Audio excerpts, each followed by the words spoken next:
Hello. ये video गृह विज्ञान का दूसरा चैप्टर भोजन और उसके पोषक तत्व के कुछ मुख्य भाग आपको समझने में मदद करेगा।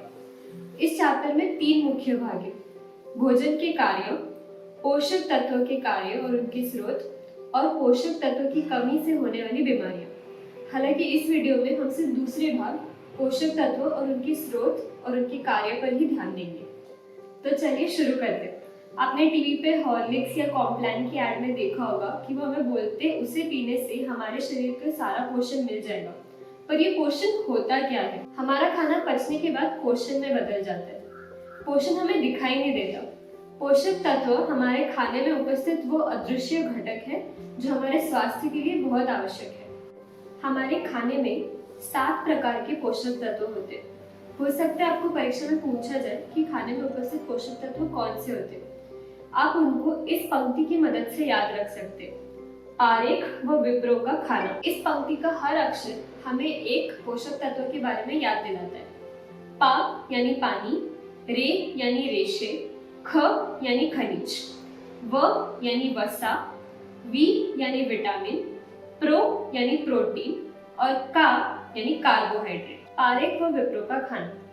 अब इस चैप्टर में खनिज और विटामिन के बारे में हमें बहुत सारी जानकारी दी है, इसलिए इस वीडियो में हम खनिज और विटामिन के बारे में ज्यादा फोकस करेंगे और बाकी सारे पोषक तत्वों को एक बार ऊपर से देख लेंगे। खनिज एक बहुत ही महत्वपूर्ण पोषक तत्व है।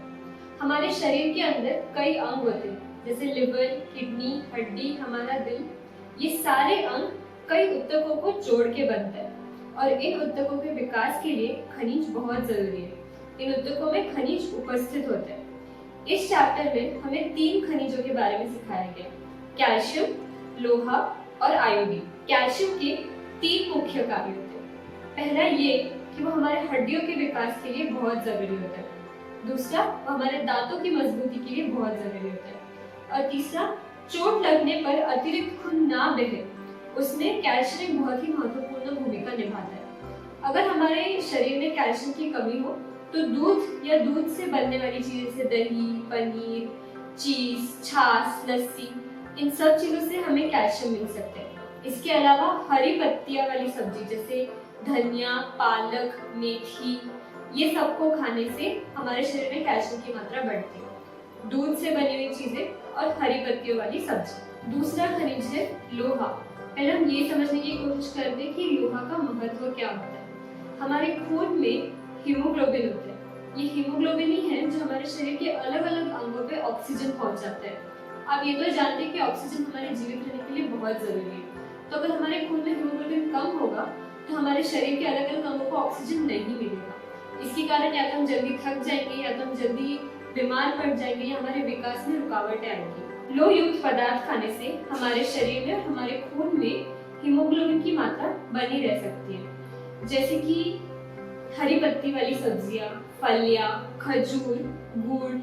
और यदि आप नॉन वेजिटेरियन यानी कि पशु आहार खाते हैं तो उनका लिवर या गुर्दा खाने से हमें लोहा मिलता है।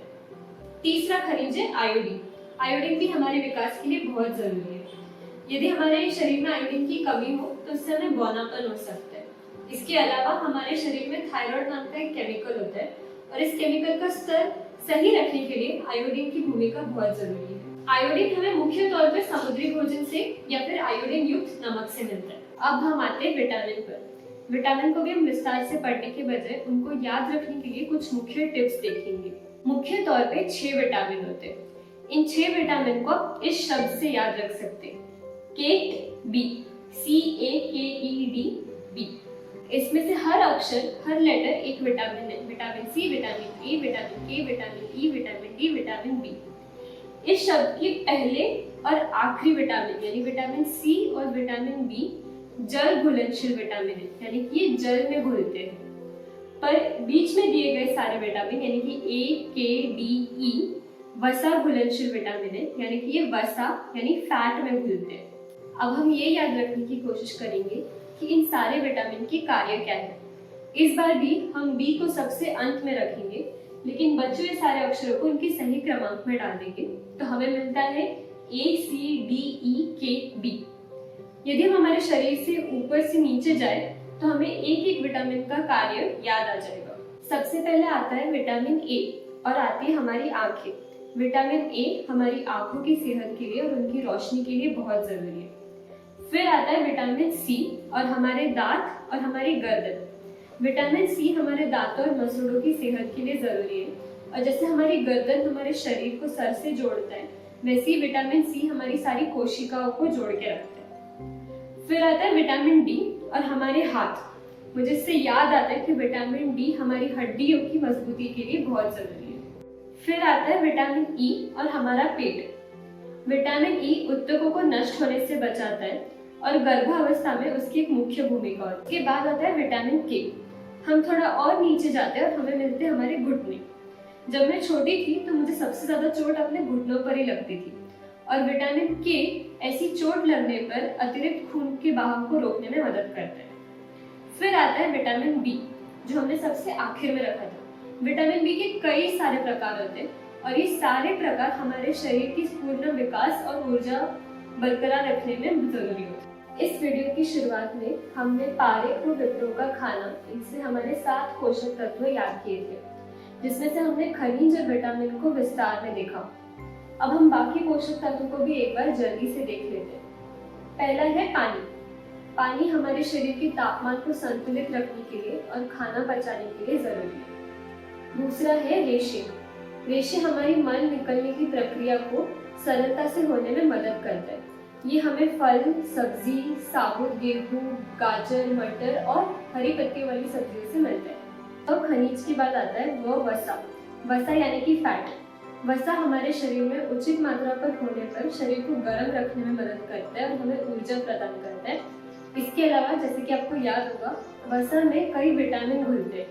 यह हमें घी, बटर, तेल, इन प्रकार के पदार्थों से मिलता है।